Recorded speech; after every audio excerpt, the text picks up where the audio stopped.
মনের আশা পূরণ হয় না। অনেকেরই প্রশ্ন যে হুজুর আমার মনে খুব আশা কিন্তু পূরণ হয় না, কি করব, কি আমল করলে রব্বুল আলামিন আমার মনের আশা পূরণ করে দিব। আমার মনে কত আশা মদিনায় যাব, মদিনায় যেতে পারি না। আমার মনে কত আশা রাসূলুল্লাহ রওজা জিয়ারত করব, পারি না। আমার মনে কত আশা যে আমি সম্পদশালী হব। আমার মনে কত আশা আমি বাইতুল্লাহ যাব, কিন্তু পারি না। আপনি জানেন কিছু আমল রয়েছে যে আমলগুলা করলে রব্বুল আলামিন আপনার মনের আশা পূরণ করে দিবে। আল্লাহ তাআলা হচ্ছেন অন্তর্যামী, অন্তরের খবর আপনি জানেন। তবে আপনার কাছে আপনি আল্লাহর কাছে চাইতে হবে, চাওয়ার মতন জানতে হবে কিভাবে আমল করলে আল্লাহ রব্বুল আলামিন আপনার মনের আশা পূরণ করে দিবেন। আসুন আমরা জেনে নেব মনের আশা পূরণ করতে হলে কি আমল করতে হয়। প্রথমত পবিত্র এশারের নামাজের পরে এশারের নামাজ জামাতের সহিত আদায় করবেন।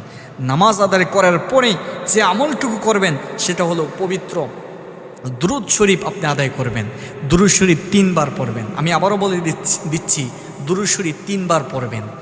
জানেন দুরুদের কি ফজিলত, অনেক ফজিলত রয়েছে। আমি বর্ণনা করলে আমার জীবন শেষ হয়ে যাবে, তবু দুরুদের ফজিলত বর্ণনা করে শেষ করা যাবে না।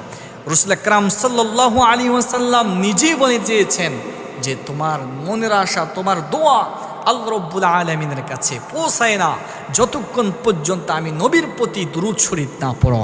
তো অতএব দুরূদ শরীফের অনেক ফজিলত রয়েছে। এজন্য প্রথমত আপনি দুরূদ শরীফ পড়বেন। দুরূদ শরীফ পড়বেন 3 বার। তারপরে এই দোয়াটি পড়বেন, ইয়া মালিকাল মুলক যুল জালালি ওয়াল ইকরাম। আবারও বলছি, ইয়া মালিকাল মুলক যুল জালালি ওয়াল ইকরাম, ইয়া মালিকাল মুলক যুল জালালি ওয়াল ইকরাম। এই দোয়াটি আপনি 100 বার পড়বেন। 100 বার পড়ার পরে আবার আপনি দুরূদ শরীফ পড়বেন। বলবেন যে হুজুর কোন দুরূদ পড়ব? ঠিক কোনো দুরূদ আপনি পড়তে পারেন। আপনি দুরূদে নামাজের মধ্যে দুরূদ ইব্রাহিম রয়েছে, সে দুরূদও পড়তে পারেন। আবার বিভিন্ন ধরনের দুরূদ রয়েছে। আল্লাহুম্মা সাল্লি আলা সাইয়্যিদিনা মুহাম্মদ আন-নবিয়্যিল উম্মি ওয়া আলিহি ওয়া সাল্লিম।